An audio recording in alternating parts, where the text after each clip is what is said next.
Good evening friends. Meet RPSC के online YouTube channel पर आप सभी का स्वागत है। हम राजस्थान माध्यमिक शिक्षा बोर्ड की कक्षा 10 की पुस्तक राजस्थान का इतिहास एवं संस्कृति पढ़ रहे थे। अभी तक हमने कुल 5 अध्याय पूर्ण कर चुके हैं। आज हम इसका 6वां अध्याय प्रारंभ करने जा रहे हैं, जो राजस्थान की स्थापत्य कला से संबंधित है। यह आपके सभी आगामी भर्ती परीक्षाओं के लिए उपयोगी साबित होगी।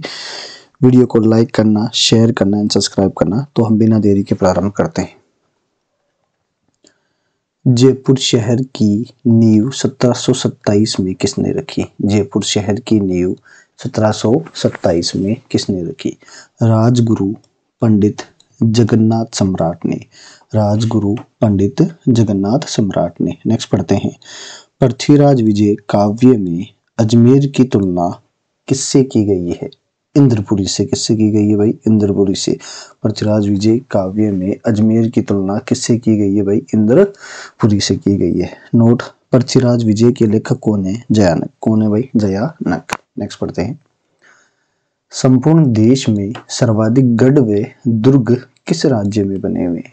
भारत में सर्वाधिक गढ़ या दुर्ग महाराष्ट्र में बने हुए। कहाँ पर बने हुए भाई? महाराष्ट्र में बने हुए। Second number Madhya Pradesh, third number Rajasthan पे, तीसरे नंबर कौन सा अपना?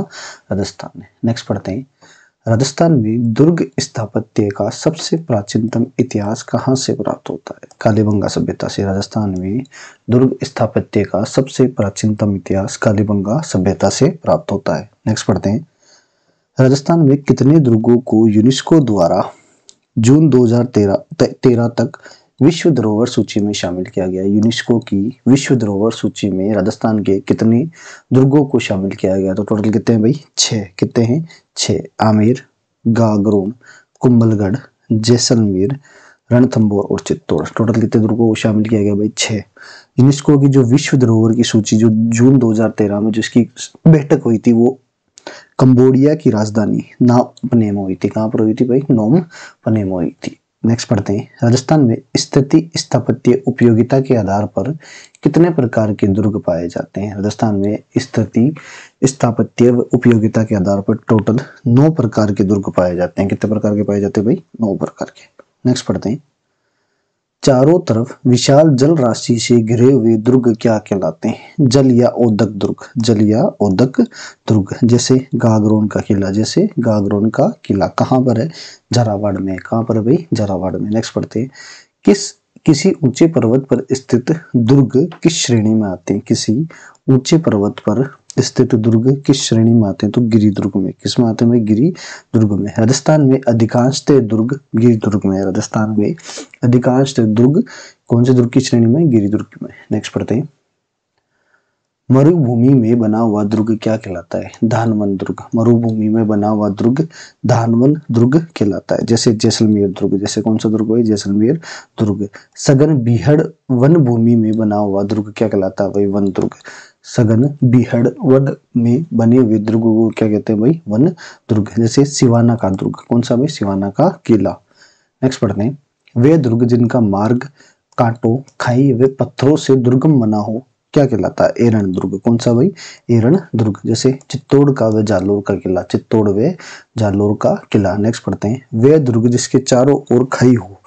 वे दुर्ग जिनके चारों ओर खाई हो वो कौन सा दुर्ग है भाई? पारिक। कौन सा दुर्ग है? पारिक दुर्ग। जैसे भरतपुर। जैसे कौन सा दुर्ग भाई? भरतपुर दुर्ग। परकोटे से घिरे दुर्ग किस श्रेणी में आते हैं? पारिद। परकोटे से घिरे दुर्ग की श्रेणी में आते भाई? पारिद दुर्ग। चित्तौड़ दुर्ग व जैसलमेर दुर्ग पारिद दुर्ग के उदाहरण। चित्तौड़ दुर्ग व जैसलमेर दुर्ग किसके उदाहरण है भाई? पारिद दुर्ग के उदाहरण है। वह दुर्ग जिनके चारों ओर सेना की व्यू रचना हो किस श्रेणी में आते हैं? तो सैन्य दुर्ग। वह दुर्ग जिनके चारों ओर सेना की व्यू रचना हो वो किस श्रेणी में आते हैं भाई? सैन्य दुर्ग। नेक्स्ट पढ़ते हैं। जिस दुर्ग में शूरवीर व बांधव साथ रहते हो किस श्रेणी में आते हैं? सहाय दुर्ग। कौन से भाई? सहाय दुर्ग। राजस्थान में एक भी सहाय दुर्ग के उदाहरण नहीं है। राजस्थान में एक भी सहाय दुर्ग नहीं है। नेक्स्ट पढ़ते हैं। दुर्गों की 9 श्रेणियों का विभाजन किसने किया था? आचार्य शुक्र ने। जो आपने टोटल 9 श्रेणियां पढ़ी है, इनका सबसे पहले विभाजन किसने किया था? तो आचार्य शुक्र ने। नेक्स्ट पढ़ते हैं। भारतीय इतिहास में दुर्गों का प्रथम वर्गीकरण किस ग्रंथ से मिलता है? मनुस्मृति। भारतीय इतिहास में दुर्गों का प्रथम वर्गीकरण किस ग्रंथ में मिलता है? तो किसमें मिलता है? मनुस्मृति में। मनुस्मृति में टोटल 6 प्रकार के दुर्ग बताए गए। कितने प्रकार के? 6 प्रकार के दुर्ग बताए गए। नेक्स्ट पढ़ते हैं। कौटिल्य ने अपने ग्रंथ अर्थशास्त्र में दुर्ग की कितनी श्रेणियां बताई है? 4। कौटिल्य ने अपने अर्थशास्त्र में टोटल 4 दुर्ग की श्रेणियां बताई है। वन, उदक, गिरि, धानवन। वन, उदक, गिरि व धानवन दुर्ग। कौटिल्य व मनुस्मृति के अनुसार कौन सा दुर्ग सर्वश्रेष्ठ? गिरि दुर्ग। कौटिल्य व मनुस्मृति के अनुसार कौन सा दुर्ग सर्वश्रेष्ठ है भाई? गिरि दुर्ग। नेक्स्ट पढ़ते हैं। शुक्र नीति के अनुसार दुर्ग को राज्य का कौन सा अंग माना गया? हाथ। शुक्र नीति के अनुसार अपने भाई दुर्ग को राज्य का कौन सा अंग माना गया भाई? हाथ माना गया। शुक्र नीति के अनुसार राज्य को शरीर माना गया है तथा दुर्ग को हाथ की संज्ञा दी गई है। शुक्र नीति में क्या कहा गया भाई? शुक्र नीति के अनुसार राज्य को तो क्या माना गया है? शरीर, तथा दुर्ग को उसका क्या माना गया? हाथ माना गया। नेक्स्ट पढ़ते हैं। शुक्र नीति के अनुसार कौन सा दुर्ग सर्वश्रेष्ठ है? सैन्य दुर्ग। शुक्र नीति के अनुसार कौन सा दुर्ग सर्वश्रेष्ठ है भाई? सैन्य दुर्ग। राजस्थान में सर्वाधिक दुर्ग किस जिले में? जयपुर में। कौन से में भाई? जयपुर में। नेक्स्ट पढ़ते हैं। राजस्थान का सबसे प्राचीनतम दुर्ग कौन सा है? भटनेर दुर्ग, हनुमानगढ़। राजस्थान का सबसे प्राचीनतम दुर्ग कौन सा है भाई? भटनेर दुर्ग, हनुमानगढ़ है। राजस्थान का सबसे नवीनतम दुर्ग कौन सा है? तो लोहागढ़ दुर्ग, भरतपुर। लोहागढ़ दुर्ग, भरतपुर 1733। राजस्थान का सबसे नवीनतम दुर्ग लोहागढ़ दुर्ग, भरतपुर 1733। राजस्थान में मिट्टी से निर्मित दुर्ग कौन कौन से? लोहागढ़ दुर्ग और भटनेर दुर्ग। लोहागढ़ दुर्ग और भटनेर दुर्ग। नेक्स्ट पढ़ते हैं। राजस्थान में अंग्रेजों द्वारा निर्मित दुर्ग कौन से हैं? राजस्थान में अंग्रेजों द्वारा निर्मित दुर्ग कौन से हैं? तो टाटगढ़। कौन सा भाई? टाटगढ़ दुर्ग, अजमेर में। कहां पर भाई? अजमेर में। कर्नल जेम्स टोड ने इसका निर्माण करवाया था। किसने करवाया था? कर्नल जेम्स टोड ने इसका निर्माण करवाया था। राजस्थान में व्यापारियों द्वारा निर्मित दुर्ग कौन सा है? भैंसरोडगढ़, चित्तौड़। राजस्थान में व्यापारियों द्वारा निर्मित दुर्ग कौन सा भाई? भैंसरोडगढ़, चित्तौड़। नेक्स्ट पढ़ते हैं। राजस्थान में स्थापत्य कला का जनक किसे कहा जाता है? महाराणा कुंभा को। राजस्थान में स्थापत्य कला का जनक किसे कहा जाता है? महाराणा कुंभा को कहा जाता है। वीर विनोद के अनुसार कुंभा ने मेवाड़ में कितने दुर्गों का निर्माण करवाया? 32 दुर्गों का। वीर विनोद के अनुसार कुंभा ने टोटल मेवाड़ में 32 दुर्गों का निर्माण करवाया है। कुंभा ने मेवाड़ में कुल 84 दुर्गों में से 32 दुर्गों का निर्माण करवाया है। कौन से ग्रंथ से मिलती है ये जानकारी? वीर विनोद में। नेक्स्ट पढ़ते हैं। वीर विनोद के लेखक कौन है? तो कवि राजा श्यामल दास। कौन है भाई? कवि राजा श्यामल दास वीर विनोद के लेखक है। नेक्स्ट पढ़ते हैं। राजस्थान का गौरव किस किले को कहा जाता है? चित्तौड़ को। राजस्थान का गौरव किस किले को कहा जाता है? चित्तौड़ को। अन्य नाम? दुर्गों का तीर्थ स्थल, त्याग व बलिदान का दुर्ग, गढ़ों का सिरमौर और मालवा का प्रवेश द्वार। मालवा का प्रवेश द्वार। नेक्स्ट पढ़ते हैं। वीर विनोद के अनुसार चित्तौड़गढ़ का निर्माता कौन था? चित्रांग मौर्य ने इसकी 8वीं शताब्दी में स्थापना करी थी। कब करी थी भाई? 8वीं शताब्दी में चित्रांग मौर्य चित्तौड़गढ़ की स्थापना करता है तथा इसका नाम चित्रकूट रखता है। क्या नाम रखता है भाई? चित्रकूट रखता है। नेक्स्ट पढ़ते हैं। मेवाड़ के किस शासक ने मान मौर्य को हराकर चित्तौड़ पर अधिकार कर लिया था? बप्पा रावल ने। कब? 734 ईस्वी में। कब किया था भाई? 734 ईस्वी में मेवाड़ के बप्पा रावल ने मान मौर्य को हराकर चित्तौड़ दुर्ग पर अधिकार कर लिया था। नेक्स्ट पढ़ते हैं। चित्तौड़ दुर्ग का आधुनिक निर्माता किसे कहा जाता है? महाराणा कुंभा को। चित्तौड़ दुर्ग का आधुनिक निर्माता किसे कहा जाता है भाई? महाराणा कुंभा को कहा जाता है। राजस्थान का एकमात्र दुर्ग जिसमें खेती होती है कौन सा है? चित्तौड़। कौन सा भाई? चित्तौड़। राजस्थान का एकमात्र दुर्ग जिसमें खेती होती है कौन सा दुर्ग है? वो अपने चित्तौड़ दुर्ग है। कौन सा है भाई? चित्तौड़। नेक्स्ट पढ़ते हैं। राजस्थान का सबसे बड़ा लिविंग फोर्ट कौन सा है? तो चित्तौड़गढ़। राजस्थान का सबसे बड़ा लिविंग फोर्ट कौन सा है? चित्तौड़गढ़ है। नेक्स्ट पढ़ते हैं। दूसरा सबसे बड़ा लिविंग फोर्ट कौन सा है? तो जैसलमेर दुर्ग। राजस्थान का दूसरा सबसे बड़ा लिविंग फोर्ट कौन सा है? तो जैसलमेर दुर्ग। चित्तौड़ दुर्ग की आकृति किसके समान है? व्हेल मछली के समान। किसके समान है भाई? व्हेल मछली के समान। कौन से दुर्ग की आकृति है? चित्तौड़ दुर्ग की है। नेक्स्ट पढ़ते हैं। चित्तौड़गढ़ दुर्ग किन नदियों के किनारे स्थित है? बेड़ेच व गंभीरी नदी के किनारे। कौन सी? बेड़ेच व गंभीरी नदी के किनारे कौन सा गढ़ है भाई? चित्तौड़गढ़। नेक्स्ट पढ़ते हैं। चित्तौड़ दुर्ग किस पठार पर स्थित है? मेसा के पठार पर। किस पे भाई? मेसा के पठार पर चित्तौड़ दुर्ग स्थित है। टोटल 620 मीटर इसकी ऊंचाई है। कितनी है भाई? 620 मीटर इसकी ऊंचाई है। टोटल 620 मीटर इसकी ऊंचाई है। नेक्स्ट पढ़ते हैं। डॉक्टर दशरथ शर्मा के अनुसार चित्तौड़ दुर्ग पर अधिकार मेवाड़ के किस शासक ने किया था? डॉक्टर दशरथ शर्मा के अनुसार चित्तौड़ दुर्ग पर मेवाड़ के शासक जेत्र सिंह ने इस पर अधिकार किया था। किसने किया था भाई? जेत्र सिंह ने इस पर अधिकार किया था। चित्तौड़ के किले में इतिहास की कितने प्रसिद्ध साके हैं? 3। चित्तौड़ के किले में टोटल 3 साके होते हैं। कितने होते हैं भाई? 3 साके होते हैं। चित्तौड़ का प्रथम साका कब हुआ? 1303 में। रावल रतन सिंह व अलाउद्दीन खिलजी के मध्य युद्ध हुआ, जिसमें रानी पद्मिनी के नेतृत्व में जौहर किया गया तथा रावल रतन सिंह के नेतृत्व में केसरिया किया गया था। नेक्स्ट पढ़ते हैं। अलाउद्दीन खिलजी चित्तौड़ दुर्ग का नाम परिवर्तित करके क्या रखता है? खिजराबाद रखता है। अपने पुत्र खिज्र खां को सौंपने के बाद में इसका नाम क्या कर देता है भाई? खिजराबाद कर देता है। नेक्स्ट पढ़ते हैं। पद्मावत नामक ग्रंथ की रचना किसने की थी? मलिक मोहम्मद जैशी ने 1540 में पद्मावत नामक ग्रंथ की रचना की थी।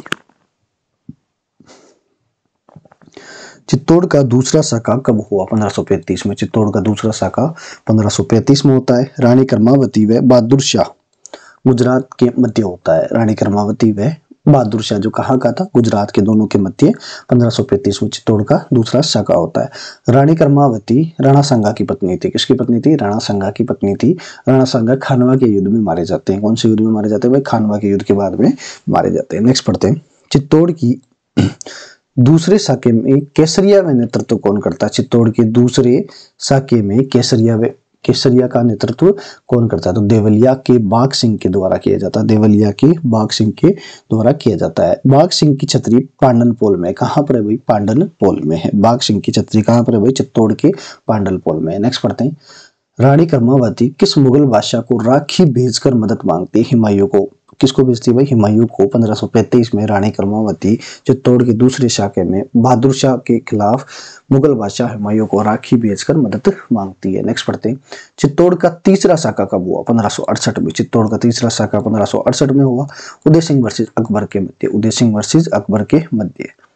चित्तौड़ के तीसरे साके में केसरिया व जौहर किसने किया था? चित्तौड़ के तीसरे साके में केसरिया तो फत्ता सिसोदिया करते हैं तथा इनकी पत्नी फूल कंवर के नेतृत्व में जौहर होता है। फत्ता सिसोदिया व फूल कंवर के नेतृत्व में केसरिया व जौहर होता है। नेक्स्ट पढ़ते हैं। उदय सिंह चित्तौड़ की जिम्मेदारी किन्हें सौंपते हैं? जयमल राठौड़ व फत्ता सिसोदिया को। जयमल राठौड़ व फत्ता सिसोदिया को उदय सिंह चित्तौड़ की जिम्मेदारी सौंपते हैं। अकबर की संग्राम नामक बंदूक से जयमल राठौड़ घायल हो जाते हैं। मोस्ट इंपोर्टेंट भाई, अकबर की बंदूक का नाम क्या था? संग्राम। कौन घायल हो जाता है? जयमल राठौड़ घायल हो जाते हैं। नेक्स्ट पढ़ते हैं। जयमल राठौड़ व फत्ता सिसोदिया की मूर्तियां कहां पर लगवाता है? चित्तौड़ के तीसरे शाखे में अकबर जयमल राठौड़ व फत्ता सिसोदिया से प्रभावित होता है तथा इनकी मूर्तियां आगरा के किले में रखवाता है। कहां पर लगवाता है भाई? आगरा के किले में लगवाता है। बाद में औरंगजेब इनकी मूर्तियां हटवा देता है। कौन हटवा देता है? औरंगजेब इनकी मूर्तियां हटवा देता है। हमारे राजस्थान में जूनागढ़ के किले में, जूनागढ़ कहाँ पड़ता है? बीकानेर में, इनकी मूर्तियां लगी हुई है। जूनागढ़ के किले में जयमल राठौड़ व फत्ता सिसोदिया की मूर्तियां लगी हुई है। नेक्स्ट पढ़ते हैं। अकबर चित्तौड़ दुर्ग जीतने के बाद कौन से सिक्के चलाता है? मोस्ट इंपोर्टेंट क्वेश्चन भाई। अकबर चित्तौड़ दुर्ग जीतने के बाद एलची नामक सिक्के चलाता है। कौन सी? एलची नामक सिक्के चलवाता है। चित्तौड़ दुर्ग में कितने द्वार है? 7। चित्तौड़ में टोटल द्वार कितने हैं? 7। पांडनपोल, भैरव पोल, हनुमान पोल, गणेश पोल, जोडला, लक्ष्मण और राम। जोडला, लक्ष्मण और राम। सिंपल है। पांडल पोल, भैरव पोल, हनुमान पोल, गणेश पोल, जोडला, लक्ष्मण और राम। नेक्स्ट पढ़ते हैं। जयमल व कल्ला राठौड़ की छतरियां चित्तौड़ के किस द्वार पर है? कल्ला राठौड़ 4 हाथ वाले लोक देवता। जब जयमल अकबर की संग्राम नामक बंदूक से घायल हो जाता है तो कल्ला राठौड़ जयमल राठौड़ को अपने कंधे पर बिठाकर युद्ध लड़ता है, इसलिए कल्ला राठौड़ को 4 हाथ वाले लोक देवता भी कहा जाता है। इन दोनों की छतरियां भैरव पोल पर है। कौन से पोल पर है? अपने भैरव पोल पर है। नेक्स्ट पढ़ते हैं। फत्ता सिसोदिया की छतरी किस द्वार पर है? रामपोल पर। फत्ता सिसोदिया की छतरी अपने रामपोल पर है। कहां पर है भाई? रामपोल पर है। नेक्स्ट पढ़ते हैं। चित्तौड़ दुर्ग में तुलजा भवानी का मंदिर किसने बनवाया था? बनवीर ने। किसने बनवाया था भाई? बनवीर ने। चित्तौड़ दुर्ग में तुलजा भवानी का मंदिर बनवीर बनाता है। तुलजा भवानी महाराष्ट्र के शिवाजी राज्य की आराध्य देवी थी। महाराष्ट्र के शिवाजी राज्य की आराध्य देवी थी। चित्तौड़ दुर्ग में श्रृंगार चौरी का वास्तुकार कौन था? इंपोर्टेंट क्वेश्चन है भाई। चित्तौड़ दुर्ग में क्या स्थित है? एक तो श्रृंगार चौरी। वास्तुकार कौन था? बेलाख। वास्तुकार कौन था? अपने बेलाख था। कौन था भाई? बेलाख। महाराणा कुंभा की पुत्री रमाबाई का विवाह मंडप क्या है? श्रृंगार चौरी है। श्रृंगार चौरी चित्तौड़ दुर्ग के अलावा राजस्थान के किस अन्य दुर्ग में है? तो मेहरानगढ़ जोधपुर में। किसमें भाई? मेहरानगढ़ जोधपुर में। एक श्रृंगार चौरी तो कहाँ पर? अपने चित्तौड़ में। दूसरी पूछे तो कहाँ पर? अपने मेहरानगढ़ जोधपुर में। पहले वाले में तो महाराणा कुंभा की पुत्री रमाबाई का विवाह मंडप है। वास्तुकार पूछे तो बेलाग है। दूसरी वाले में अपने निर्माता कौन थे? महाराजा तख्त सिंह। महाराजा तख्त सिंह ने इसका निर्माण करवाया। मारवाड़ के राजाओं का यहाँ पर राज तिलक होता है। मारवाड़ के राजाओं का यहाँ पर राज तिलक होता है। नेक्स्ट पढ़ते हैं। विजय स्तंभ का निर्माण किसने करवाया? महाराणा कुंभा ने। विजय स्तंभ का निर्माण किसने करवाया भाई? महाराणा कुंभा ने। सारंगपुर का युद्ध 1437 में कब होता है? 1437 में। उसकी विजय के उपलक्ष्य में विजय स्तंभ का निर्माण कौन करवाते हैं? महाराणा कुंभा कराते हैं। वास्तुकार जेता, नापा, पोमा और पुंजा। जेता, नापा, पोमा और पुंजा। नेक्स्ट पढ़ते हैं। विजय स्तंभ कितने मंजिला है? 9। विजय स्तंभ कितनी मंजिला है? 9 मंजिला है। 9वीं मंजिल का पुनः निर्माण स्वरूप सिंह ने करवाया था। महाराणा स्वरूप सिंह ने करवाया था। तीसरी मंजिल पर 9 बार अल्लाह अंकित है। कितनी बार अल्लाह अंकित है भाई? 9 बार अल्लाह अंकित है। टोटल ऊंचाई है 120 से 122 मीटर। टोटल ऊंचाई कितनी है भाई? 120 से 122 मीटर। ये थी आपके आज की video. Thank you so much. Channel को सब्सक्राइब करना, लाइक एंड शेयर करना, और मीट आरपीएससी के नाम से हमारा टेलीग्राम चैनल है, उसे भी ज्वाइन करना। अध्याय 5 की पीडीएफ कल तक आपको अवेलेबल करवा दी जाएगी मीट आरपीएससी चैनल पर। Thank you so much.